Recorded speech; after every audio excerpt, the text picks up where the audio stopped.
Vamos a empezar. El tema que nos toca es inducción electromagnética. Vamos primero a recordar una serie de cosas. Mirad, hemos visto los campos y vemos que, un segundo, que una masa crea un campo gravitatorio y el campo gravitatorio afecta a las masas, ¿vale? Hemos estudiado todo lo referente a campos. Una carga crea un campo eléctrico y el campo eléctrico afecta a las cargas. Una carga en movimiento, o lo que es lo mismo, una corriente eléctrica, crea un campo magnético. Y evidentemente los campos magnéticos afectan a las cargas en movimiento, afectan a las corrientes. ¿Vale? Esto que estoy remarcando es lo que hemos visto en el tema anterior, ¿vale? Que las corrientes, lo voy a repetir porque es interesante, las corrientes crean campos magnéticos y los campos magnéticos, voy a poner aquí, afectan a las corrientes. ¿Qué es afectar a la corriente? Producirle una fuerza. Igual, ¿qué es afectar a una carga? Producirle una fuerza. ¿Qué es afectar a una masa? Producirle una fuerza. Esa fuerza es, acordaos, I, L por B. Si fuera una carga, la fuerza sería Q, V por B. Claro, los científicos ante esto buscaron una especie de simetría. Si las corrientes crean campos magnéticos, ¿los campos magnéticos crean corriente?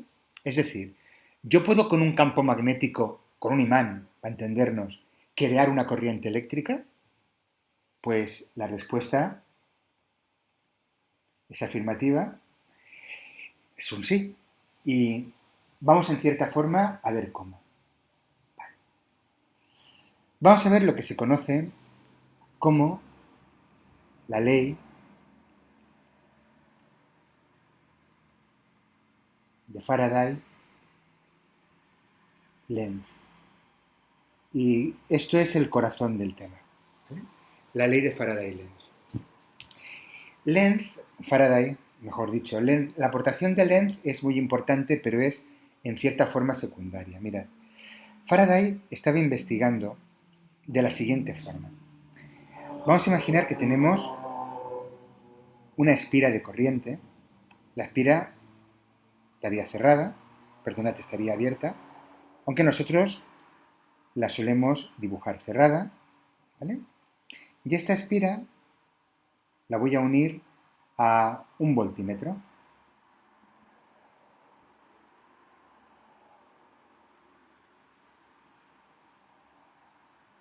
El voltímetro es un tester, mide si hay paso de corriente eléctrica, vamos, si se produce una diferencia de potencial.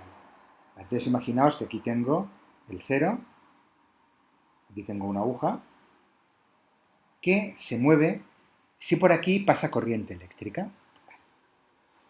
En lugar de una espira, él lo hizo con una bobina, que es un conjunto de espiras, pero eso me da igual. He intentado, sé que no me ha salido, pero lo he intentado, dibujar la espira en perspectiva. Vamos, que la espira es perpendicular al papel. Esta cara de aquí, ahora lo borraré. Esta parte de aquí estaría por detrás y esta parte de aquí estaría por delante, ¿vale? Es como si hiciera así, por detrás y esta por delante, ¿vale? A él se le ocurrió usar ahora un imán, un campo magnético, y se dio cuenta de lo siguiente. Si él tenía la espira y no había imán, el voltímetro no marcaba paso de corriente. Si colocaba un imán, él solamente lo colocaba, se apartaba y iba a mirar el voltímetro, veía que en el voltímetro no señalaba paso de corriente. Resulta que los imanes, sabéis que crean un campo magnético que es saliente y entrante. ¿Vale? Saliente por aquí y entrante por el otro lado. Vale. Si él acercaba el imán,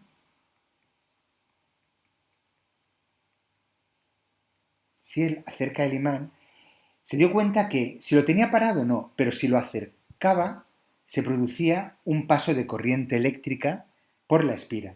Y el voltímetro este me indicaba paso de corriente. ¿Vale? El voltímetro indicaba corriente cuando él acercaba el imán. Si lo acercaba muy rápido, la diferencia de potencial, porque los voltímetros miden diferencias de potenciales. ¿Vale? Miden diferencias de potencial, lo que se llama voltaje, lo que se llama tensión y lo que vamos a llamar en este tema fuerza electromotriz. ¿Vale? Vale, pues él se dio cuenta de lo siguiente.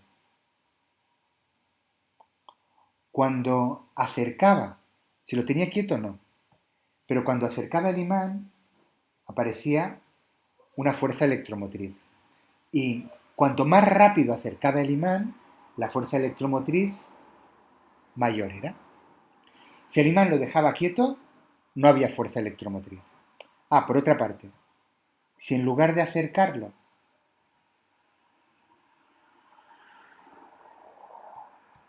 lo alejaba,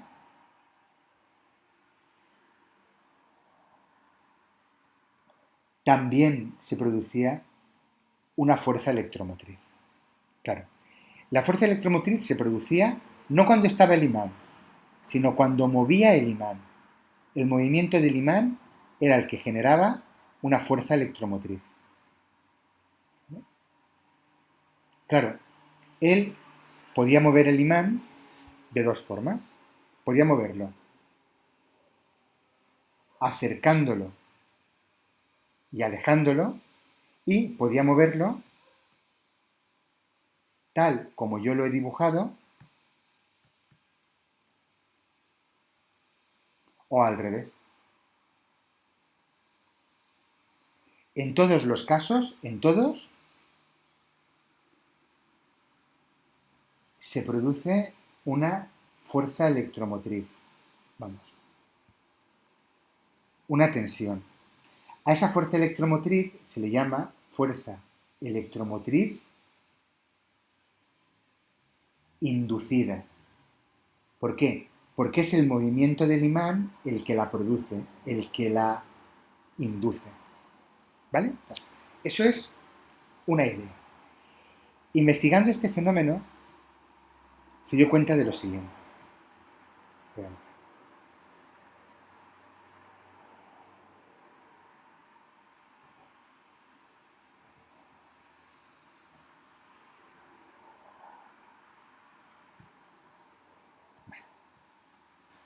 Voy a suponer que yo tengo un imán.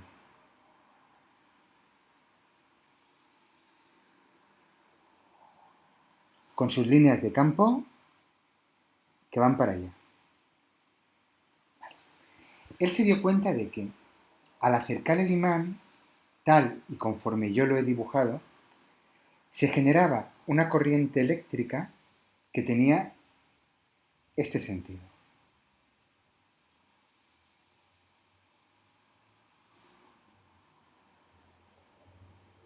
¿Vale? ¿Este sentido cómo es? Mirad, como yo he intentado dibujar la espira en perpendicular al papel, por lo menos quería que fuera así, significa que si os colocáis la mano derecha mirando hacia vosotros, ¿vale? El sentido de la corriente es subiendo por detrás y bajando hacia adelante. Imaginaos que con la mano hacéis como una cuchara, ¿vale? Fijaos, hacéis como si fuera una forma de espira y tenéis que la corriente sube por detrás y baja por delante, ¿lo veis? Y el pulgar, ¿no? Haréis con la mano algo así, ¿no? Y vuestro pulgar señalaría hacia allá, ¿vale? Esto es importante, pero ahora todavía no lo comento más, ¿vale? Se dio cuenta de eso. Por otra parte,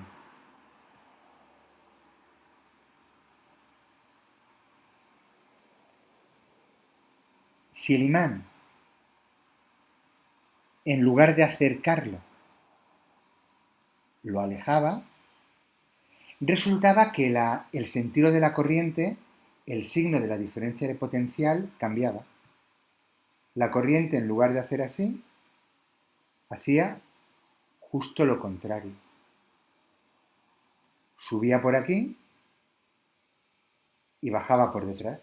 Es como si ahora la mano, en lugar de la palma mirando hacia vosotros, es como si el dorso de la mano es lo que mira hacia vosotros y el pulgar lo tendréis, si estáis como yo, posición un poco extraña si alguien nos ve, con el pulgar señalando hacia la izquierda. Y con la mano hacéis una cuchara, pero al revés, como para afuera, ¿vale? La corriente sube cerca, hacéis como un cero y baja por detrás. Y veis que el pulgar señala hacia la izquierda, ¿vale? Esto es interesante, porque esto guarda mucha relación con lo que va a ocurrir. Análogamente a eso, vamos a borrar, vamos a imaginarnos que este imán lo colocamos al revés.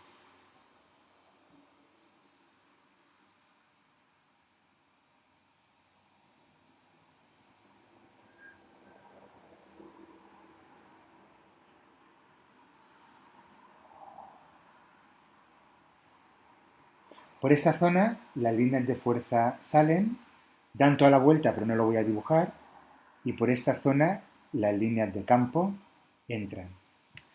Pues investigando, Faraday se dio cuenta de que si acercaba el imán, se producía un campo eléctrico, digo yo, una corriente como la otra que he dicho, ¿vale? Con el pulgar hacia la izquierda y con creo que es el dorso, no sé, la parte de los nudillos mirando para vosotros, ¿vale? La corriente sube por un lado y baja por el otro y el pulgar lo tenéis en sentido contrario, ¿vale? Eso si lo acerca. Y, claro, ya lo podéis prever. Si el imán lo aleja, el sentido de la corriente era este. Por aquí subía y por aquí bajaba.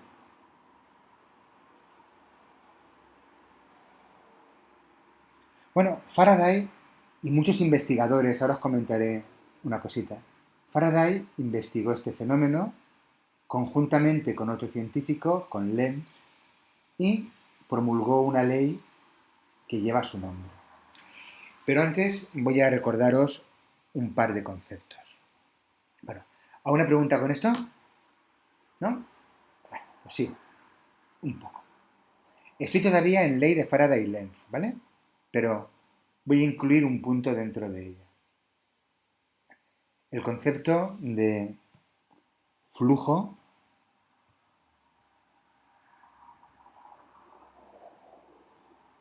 de un campo magnético. Vale. Si más o menos lleváis esto al día, veréis que el concepto de flujo nosotros ya lo hemos utilizado en el campo gravitatorio y en el campo eléctrico. Y en los vídeos dije que para el campo magnético no tenía utilidad. Por lo menos no tenía utilidad el concepto de flujo como lo hemos utilizado aquí. ¿Por qué? Porque en campo gravitatorio y en campo eléctrico estudiábamos el flujo a lo largo de una superficie cerrada, que sería el producto escalar de B por diferencial de S. Y como claro, en una superficie cerrada, si yo tengo un imán, las líneas de campo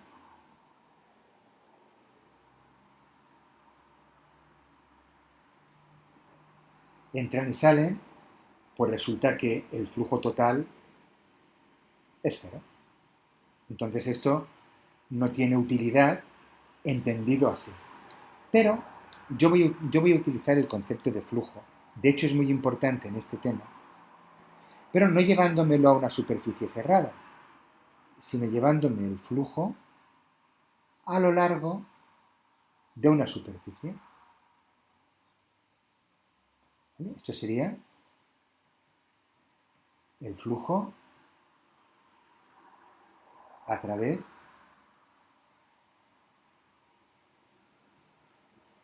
de una superficie.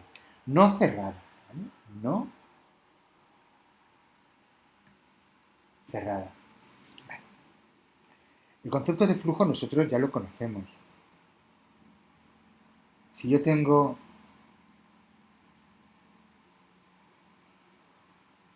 una superficie, pongamos esta, se caracteriza por un vector perpendicular. Las superficies son como los planos. S, que acordaos que el módulo de S era igual al área de la superficie. Hombre, tenemos que utilizar la integral porque la integral es la suma de los flujos para superficies muy pequeñitas. Pero, en mi caso, no nos haría ni falta, ¿vale? Si tengo superficies para las que no quiero integrar. ¿Vale? Entonces, si el campo magnético, voy a cambiar el dibujo, ¿vale? Porque me interesa hacerlo de otra manera.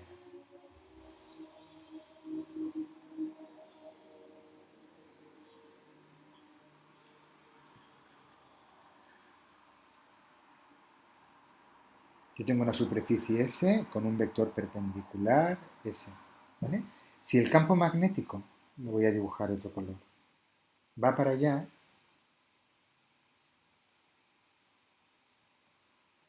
ve, el flujo, acordaos que es el producto escalar de B por S, y es B por S por el coseno del ángulo que forman. El ángulo que forman aquí en este caso, B y S, es 0 grados, el flujo es B por S y es un flujo máximo. ¿Vale?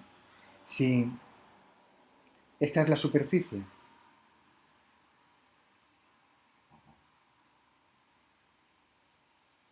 y el campo magnético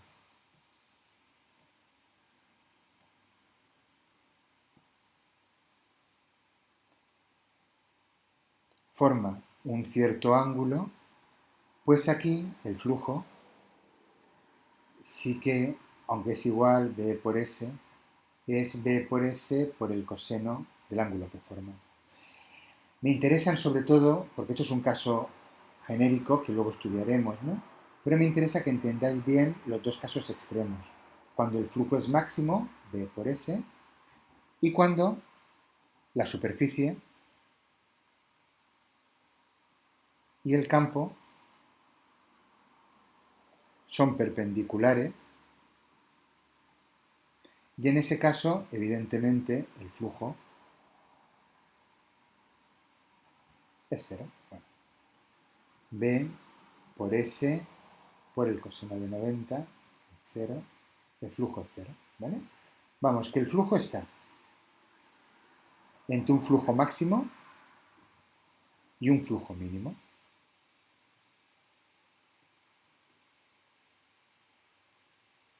Mínimo no, cero. ¿Cuándo el flujo es máximo? Cuando B, claro, decir que B es perpendicular a S es complicado. Cuando B, el campo magnético, es perpendicular a la superficie. Vamos, perpendicular a la superficie significa, me falta un poco de sitio. Voy a escribirlo.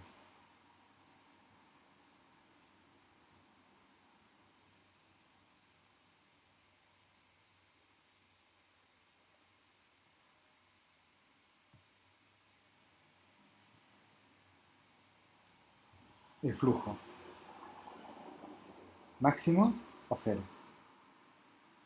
Máximo cuando B es perpendicular a la superficie. Claro, conforme se caracterizan las superficies, superficie significa que B es paralelo a S. ¿Y cuando el flujo es cero? Cuando B es paralelo a la superficie. Vamos, es perpendicular al vector superficie. En cualquier otro caso, el flujo depende del ángulo. Una cosa. Este flujo, nosotros no le hemos puesto unidades en ningún momento y sí que las tiene. Bueno, tiene una unidad con nombre propio. El flujo magnético que vamos a utilizar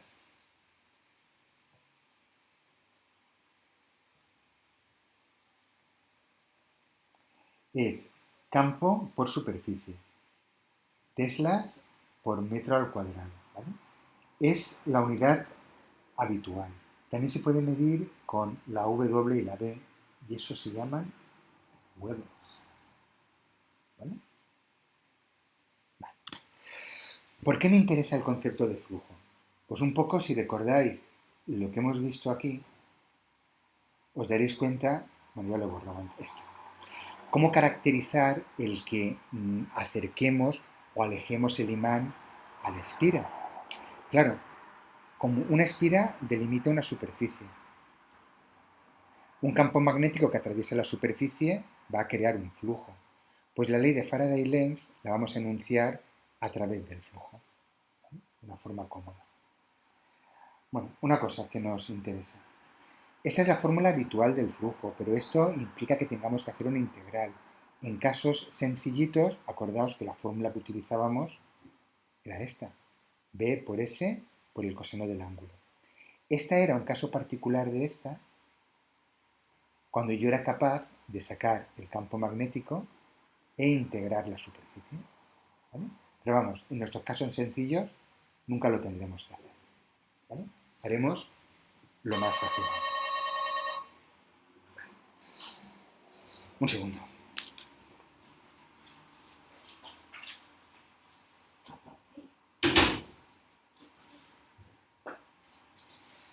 Las vicisitudes del teletrabajo. Vale. Una cosa más. Sí, vale. Entonces, me vuelvo aquí.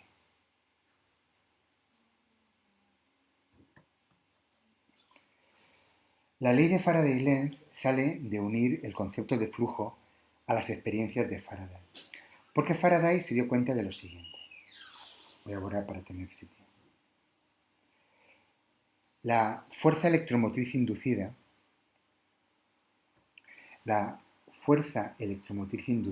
que acordaos que es una tensión, un voltaje, una diferencia de potencial, lo que nosotros escribimos hasta ahora así. En este tema lo vamos a escribir con una E. Es lo mismo. Es fuerza electromotriz, tensión, voltaje, diferencia de potencial. Vale. Pues él vio que la fuerza electromotriz inducida era igual a la derivada del flujo con respecto al tiempo. Y esto es la ley de Faraday-Lenz. Me toca escribir mucho. Esto lo que me dice es que la variación, voy a ver si puedo escribir bien, la variación del flujo, una derivada es una variación, la variación del flujo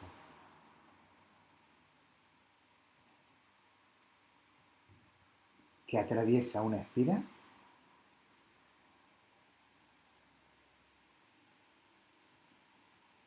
produce la aparición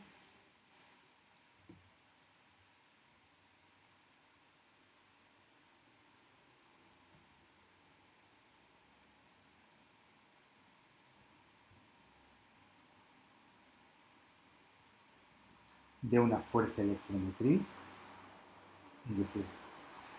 Vamos, hay una fuerza electromotriz porque hay una variación del flujo. ¿Vale? Una derivada es una variación. Si en lugar de tener... Me quedo a medias hablando. Si en lugar de tener una espira, esa formulita es para la espira. Si en lugar de tener una espira tenemos una bobina, que es lo habitual, una bobina es un conjunto de muchas espiras, de n espiras. ¿Vale? Si en lugar de tener una espira tenemos una bobina, la fuerza electromotriz inducida, la fórmula, sería prácticamente igual a la anterior, pero añadiéndole la n esta. Me quedaría una fórmula así. E sería igual a menos. Esto es una derivada. La n es un número de espiras. Si es constante, lo saco fuera de la derivada del flujo con respecto al tiempo. Y otra vez esto lo cambio de color. Una cosa que nos puede llamar la atención,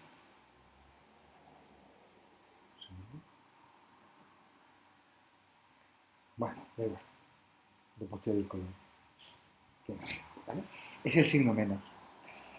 Esta ley se llama ley de Faraday-Lenz y prácticamente a Lenz no lo he nombrado, a Lenz lo nombro aquí. El signo menos es la aportación de Lenz.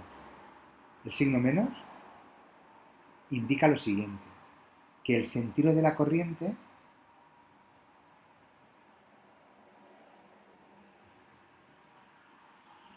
fijaos que el sentido era variable al acercar o al alejar el imán o al hacerlo con el polo norte o con el polo sur. El sentido de la corriente es tal que produce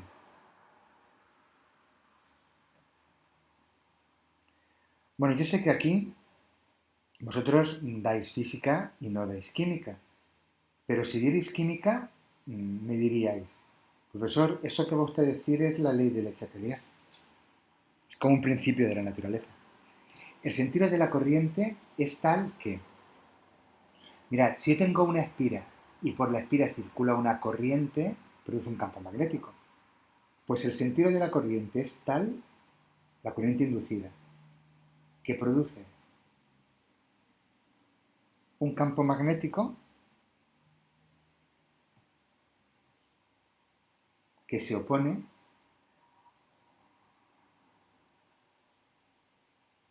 a la variación del flujo.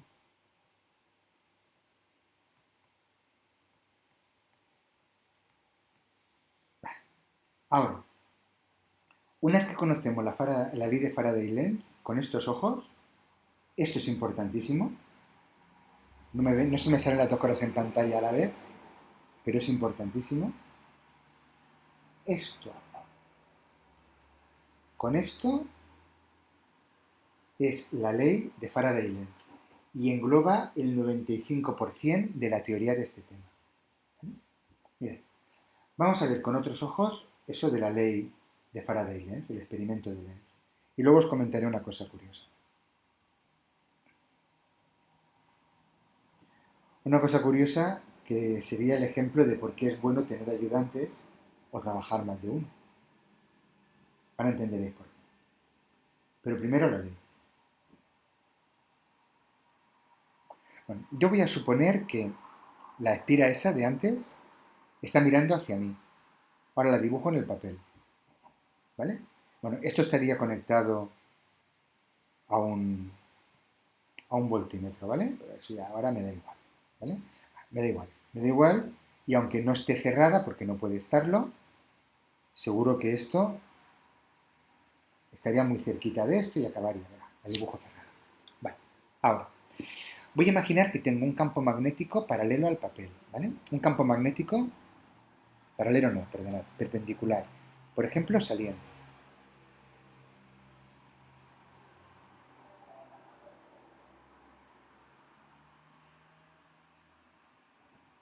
Vale. Si el campo magnético permanece constante, el flujo, las líneas de fuerza que atraviesan la superficie permanece constante. Pero si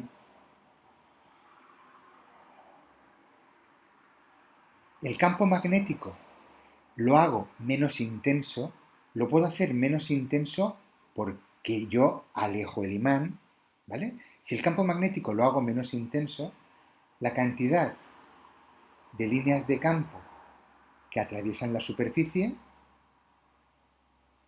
es menor.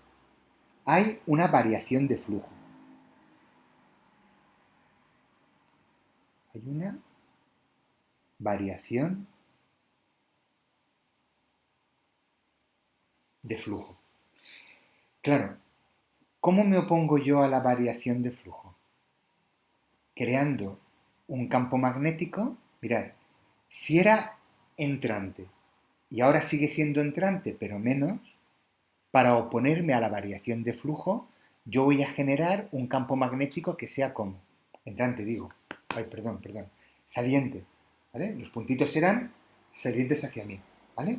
Si el campo magnético es saliente y ahora es menos saliente porque hay menos, yo debo generar un campo magnético también saliente. ¿Cómo genero un campo magnético saliente? Pues el sentido de la corriente en la espira tiene que ser este. Para así generar un campo magnético saliente y oponerme a la variación del flujo. Como el flujo disminuía, yo no quiero que disminuya. Como el flujo disminuye, ¿vale? Se crea una corriente que crea un campo que se opone a la disminución. Vale. Ahora volveré otra vez con eso, pero antes. ¿Qué ocurriría si yo hiciera justo lo contrario? Si el campo magnético aumentara. ¿Vale? Era este y yo lo aumento.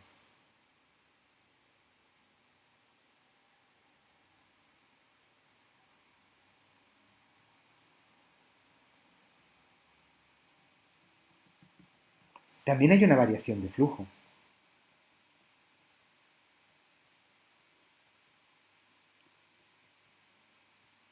También hay una variación de flujo.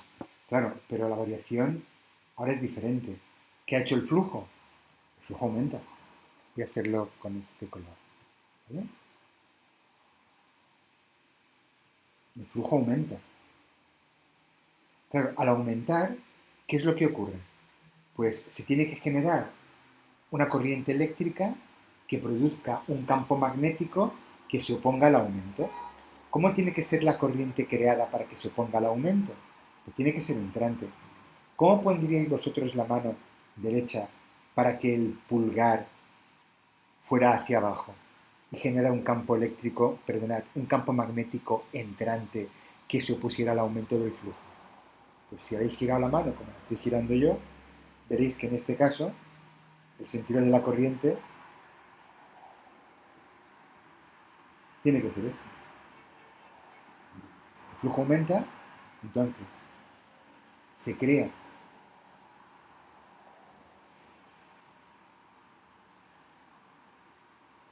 una corriente que crea un campo magnético que se opone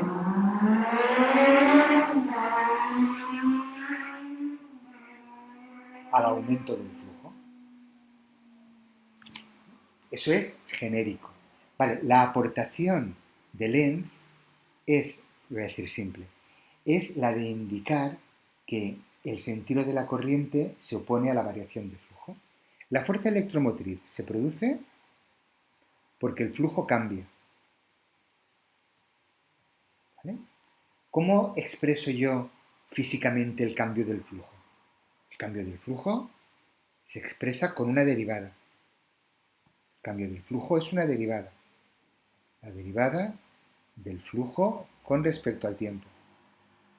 Claro, cuando más rápidamente cambie, la fuerza electromotriz será mayor. Cuando más lentamente, menor. ¿Vale? Y resulta que esta fuerza electromotriz puede ser positiva o negativa. La corriente puede tener un sentido u otro. Ahí viene la aportación de Lenz con el signo menos. ¿Qué es lo que me indica el signo menos? Que el sentido de la corriente es tal que se opone, se opone a la variación de flujo. Aquí el flujo ha disminuido, se opone a la disminución.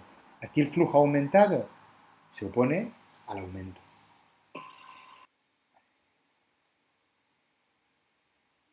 Yo, vamos a imaginar otro caso. Yo no tengo corriente inicial, ¿vale? De hecho, lo que estamos viendo es cómo generar corriente. Mira, yo no tengo corriente inicial. Tengo una espira situada en el plano. Por ejemplo, aquí. ¿Vale? Voy a suponer un caso contrario al anterior, con un campo magnético que entra.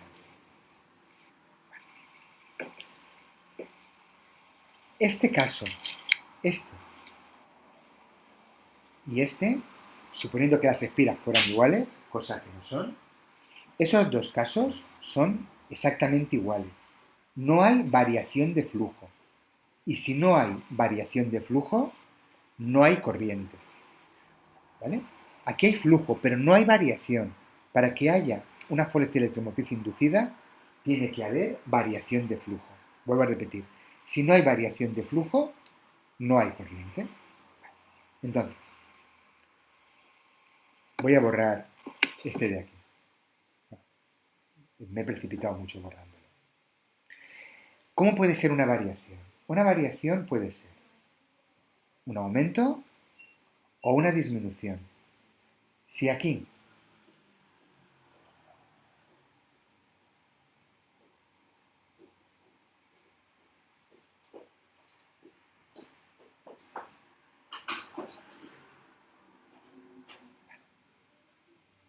si aquí aumento el flujo,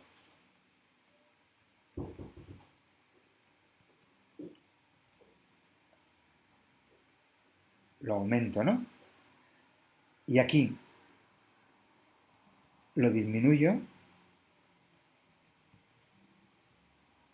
es que aquí pasaban pocos. ¿Vale?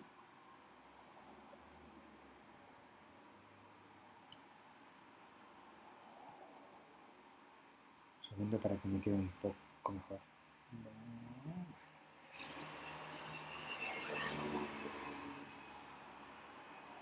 Si aquí lo aumento, hay una variación. Si aquí lo disminuyo, hay una variación. Como hay una variación, aquí se va a producir una fuerza electromotriz inducida, una corriente eléctrica. Aquí también. ¿Cuál es el sentido de la corriente?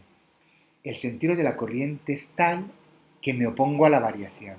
Aquí hay mucho campo eléctrico tirando para adentro. Pues yo, ¿cómo me opongo? Creando un campo magnético hacia afuera. ¿Cómo creo en la espira un campo magnético hacia afuera? Generando una corriente así.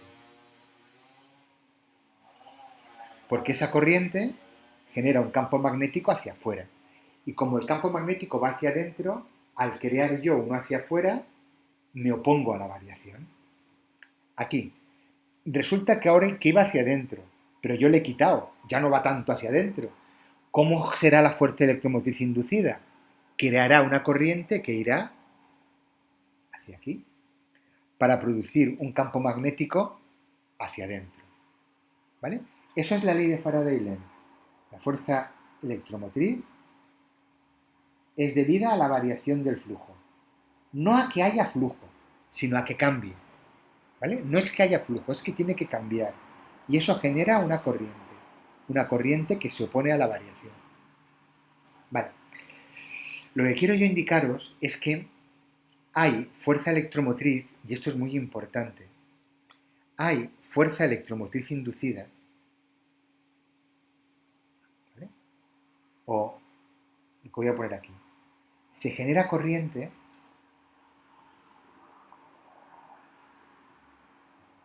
mientras... Pues la voy a borrando. Se genera corriente mientras cambia el flujo.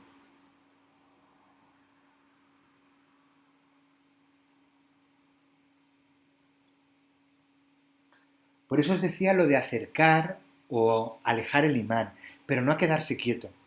Si el flujo no cambia, no hay corriente. Por eso os decía la importancia de tener un ayudante. Mirad, Faraday tenía un ayudante, porque en su época los sistemas, bueno, para montar este sistema, pues necesitaba por lo menos 2 habitaciones. Entonces, imaginaos un montaje parecido a este. Tengo una habitación y tengo otra. Yo estoy aquí y aquí tengo la espira.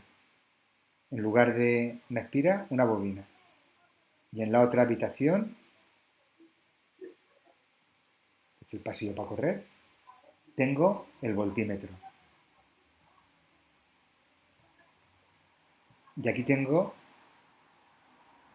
el imán, que acerco o alejo. Vale, aquella época funcionaba más o menos así. Yo tengo 2 habitaciones. Entonces, en esta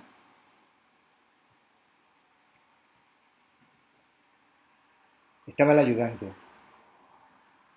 y en esta estaba Faraday. El ayudante movía el imán y Faraday decía, oye, es verdad, cuando tú mueves el imán se produce una diferencia de potencial, pero ¿qué le hubiera ocurrido a Faraday si no hubiera tenido ayudante? Que movía el imán, aquí marcaba diferencia de potencial, se iba a la otra habitación y claro, cuando él iba a la otra habitación el imán estaba quieto, pues ¿qué es lo que le ocurría? Pues que no hubiera visto que era el movimiento del imán el que generaba una fuerza electromotriz inducida. Os digo eso porque eso es lo que le pasó a otro científico, un científico suizo, llamado Colladón. Colladón hizo las mismas experiencias que Faraday, pero no tenía ayudante, y el pobre no llegó a ninguna conclusión. Porque claro, hacía que el flujo variara, pero cuando iba a ver lo que ocurría, como en ese momento el flujo no estaba variando, veía que no pasaba nada. Y el pobre Colladón se ha quedado para que lo nombremos como ejemplo de pobre científico sin ayudantes. Y para una ley que podía haber llevado su nombre y no la lleva. Y sin embargo lleva la ley de Faraday. Y se conoce como ley de Faraday. Pero bueno, por lo menos nosotros de cuando en cuando nos acordamos del pobre Colladón. Bueno, a lo que iba. Me interesa muchísimo, y eso es lo que vamos a hacer a lo largo del tema, sacarle punta a esta fórmula. Menos la derivada del flujo respecto al tiempo. Si tenemos una bobina, sería la fórmula así. N derivada del flujo respecto al tiempo. Bueno, he dicho que n era constante, pero si no lo hubiera sido, si no lo fuera, esto lo escribiríamos así.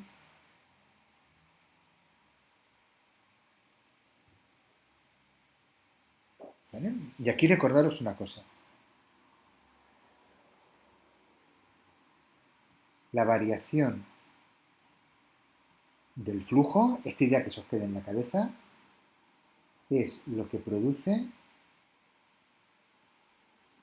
la fuerza electromotriz. Vamos, es lo que produce la corriente. Y ahora,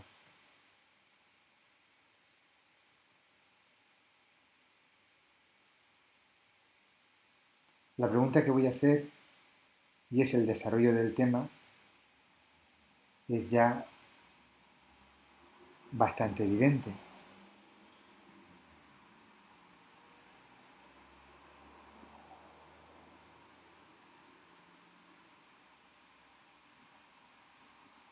¿Cómo puede variar el flujo? Bueno, os recuerdo, el flujo es B por S por el coseno del ángulo, o MB por S por el coseno del ángulo si tengo una bobina. ¿Vale? Entonces, el flujo puede variar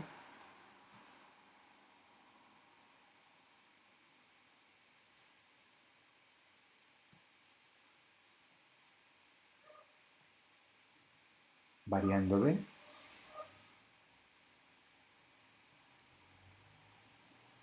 variando S, o variando el ángulo. Claro, podéis decirme, hombre, también vale variando N, pues es verdad, también variando N. Estas son las 4 formas que tenemos de producir una fuerza electromotriz inducida. Variando el campo magnético, variando la superficie. Claro, ¿cómo podemos variar la superficie? Pues haciéndola más grande o más pequeña. Claro, pensad, este ejemplo que os he puesto antes.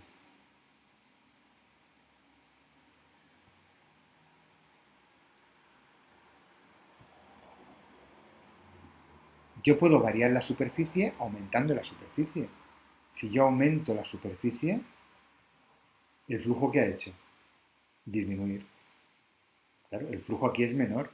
Aquí está como más denso todo, ¿no? Aquí es más pequeño. Aquí he disminuido el flujo. ¿Vale? Puedo variar la superficie. Y puedo, y esto es súper importante, puedo variar el flujo variando la orientación.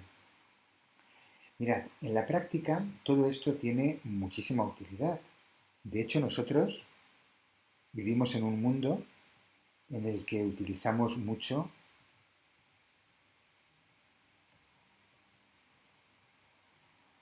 la energía eléctrica.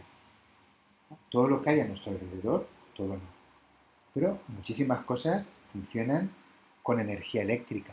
¿Vale? Vamos, necesitamos corrientes eléctricas. ¿Cómo se generan en nuestra vida cotidiana esas corrientes eléctricas?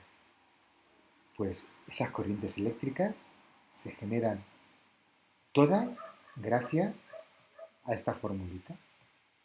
Esto es el corazón casi un poco de nuestro mundo eléctrico, porque esto es lo que genera nuestra corriente eléctrica.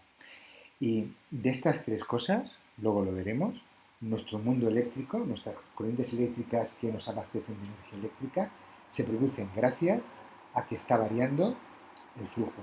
Y un flujo que está variando, bueno, perdón, y lo que varía de ese flujo es la orientación. Pero bueno, eso luego lo veremos. Vale. Lo que me interesaba ahora. Vamos a ver cómo varía el flujo. Y puede variar de estas 4 formas. Y como más importantes, estas 3. Voy a ver un poco y os lo dejo.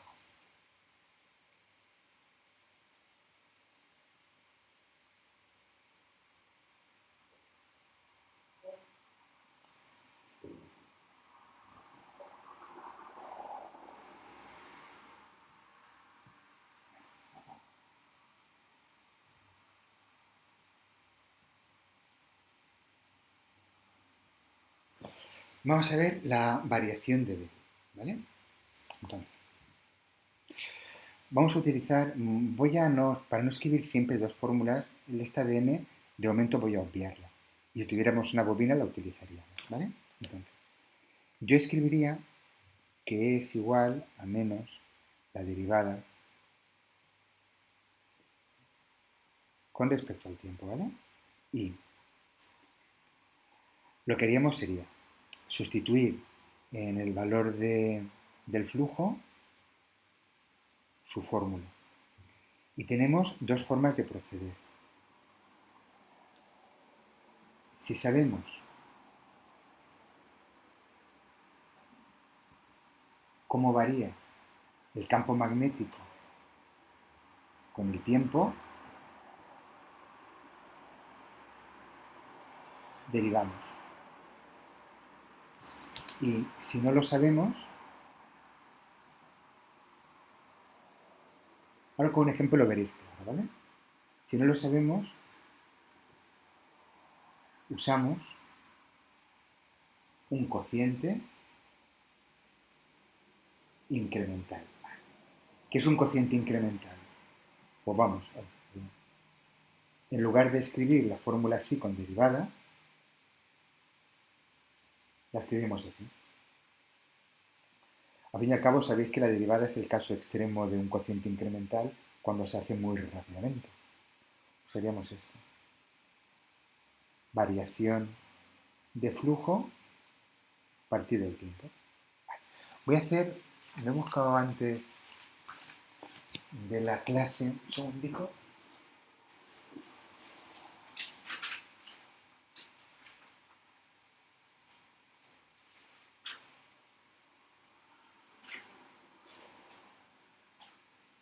Los ejercicios, perdón, que os di de campo eléctrico, campo magnético, todo el lío. ¿Eh? Pues vamos a hacer, ya os dejo, el ejercicio 65.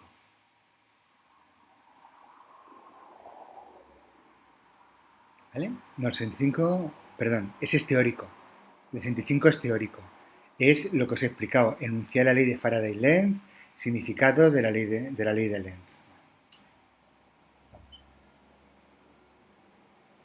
Todo el rollo ese que os he comentado.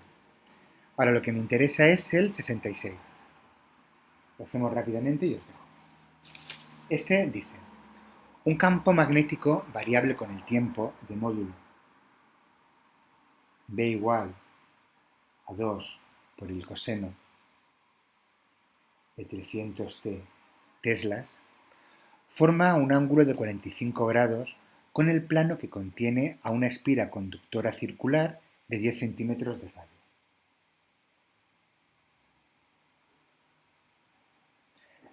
Y forma un ángulo de 45 grados. Hay que tener cuidado con cómo está definido ese ángulo. Ahora lo veremos. Nos piden la fuerza electromotriz inducida en la espira. Hacemos un dibujico.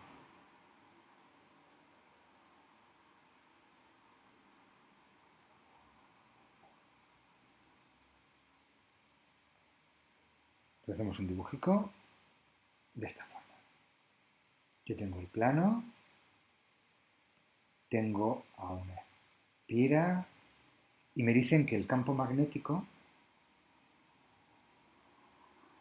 forma 45 grados. ¿Pero 45 grados con quién? Con el plano. En este caso, esto es 45.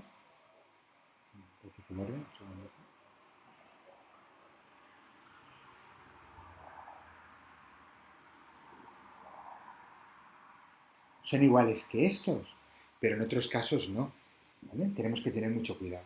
Vale. La superficie se caracteriza por un vector que es perpendicular al plano. Luego el vector superficie sería este vector. Y a mí el ángulo que me interesa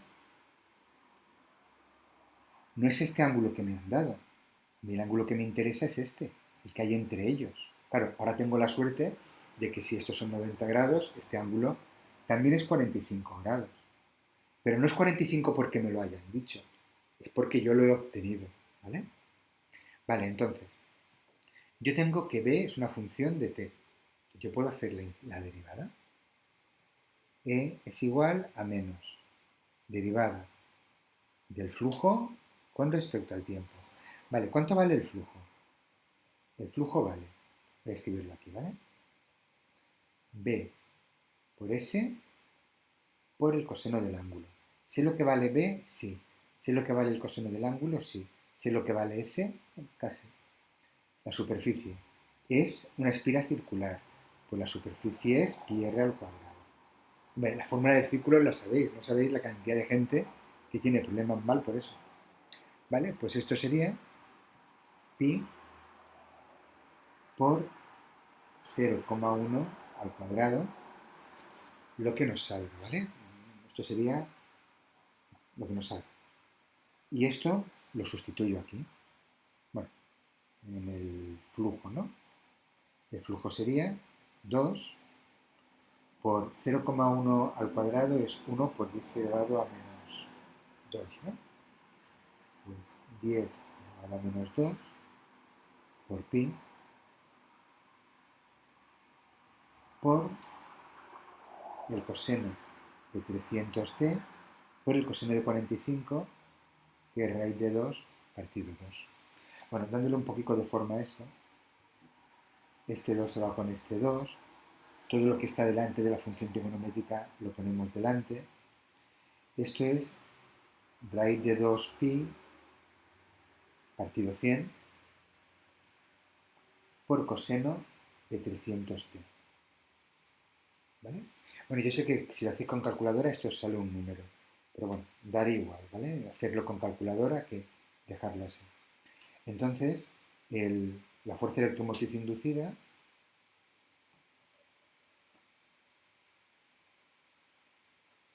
es la derivada de esto.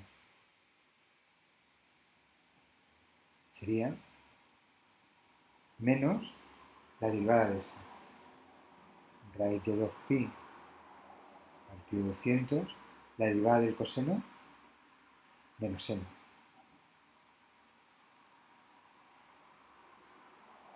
Y la derivada de 300t, 300.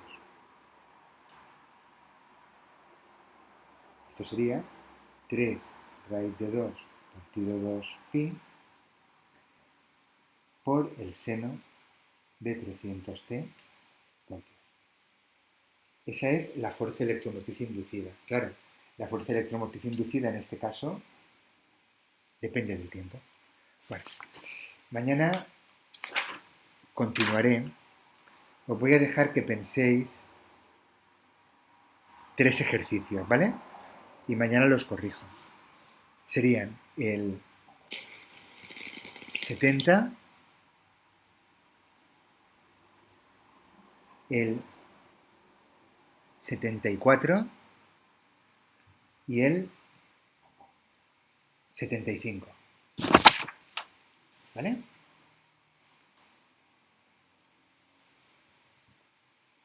Bueno,